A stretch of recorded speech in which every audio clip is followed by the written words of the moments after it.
church days, we see that the early church was just going so fast in spite of what was happening all around them after Jesus Christ's resurrection. We see that in one day, 3,000 people were added to the church by Peter. And day by day, the Lord added to the number those who were being saved. So whenever people begin to accomplish something about Jesus Christ, there's always trouble going to come. Satan is just waiting on the sidelines, and he interferes in very devious ways.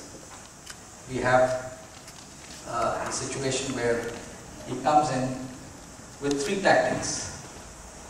The first tactic is persecution. The early believers were being persecuted by everyone. The Pharisees, the Sadducees, the Sanhedrin, Roman legions, anyone who thought that they were a bunch of rabble-rousers, troublemakers. But look what, they just continued doing so many miracles, so many signs, so many wonders, and the church kept on growing till where we are today. The second tactic that he uses is contamination, sin. If Satan can get a few members to sin in a body, it can pollute the entire lot. We know the story of Sapphira.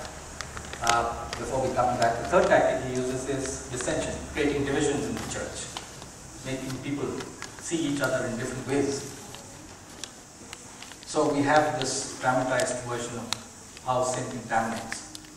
This is, of course, a little extreme, but Scripture tells us that, you know the story, Ananias and Sapphira, unlike the others, kept back a portion of what was being sold. And the thing to note is that it was an amazing community, the first community of the church that was being created. It was a need-based community of faith and trust.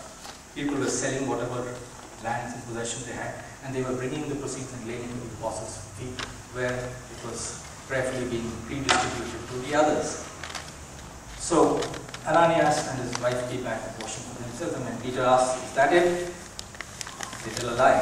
And Peter says, "You did not lie to us, but to God." And immediately, both of them, one after the other, were struck dead. And guess what? Great fear seized the whole church and all who heard of these things.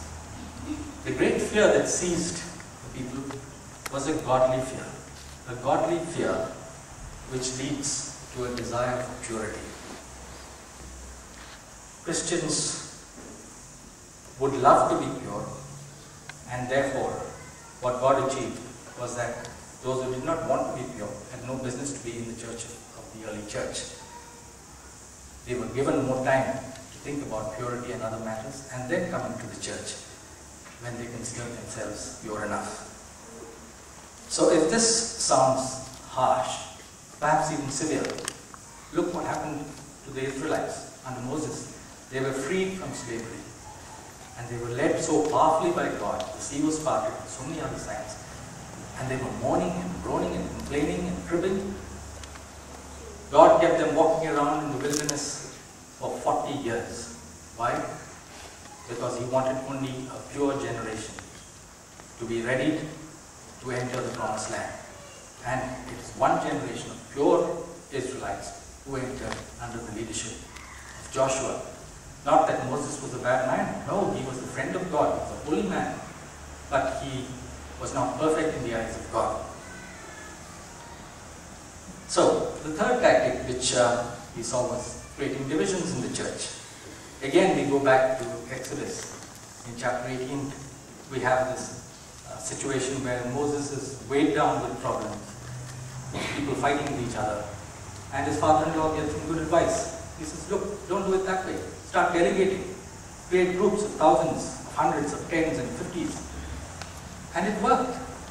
People were cooperating with each other. People were not competing with each other. And results were being produced to the benefit of everyone. In the early church, the problem that arose was a genuine problem. It arose because of disparities between people, between members of a rapidly growing church community. Now, caring for widows and orphans was a Jewish tradition which was much respected. Jewish society used to look after those whom they considered poor and fatherless. Their orphans, their widows, resident alien, and others. In fact, William Barclay, the commentator, said that there was a wonderful Jewish system or a church system which was set up by the apostles for distribution. There were people called receivers of alms who used to go to the marketplace every Friday and collect offerings from traders and others, and then go around from house to house collecting donations, offerings, and whatever was available, so that on the same day, on Friday itself, they used to bring it and redistribute it immediately to those who wanted it, so that their immediate requirements would be met, and for those who needed more long-term care, it was given in such a way that they would be looked after till the next Friday.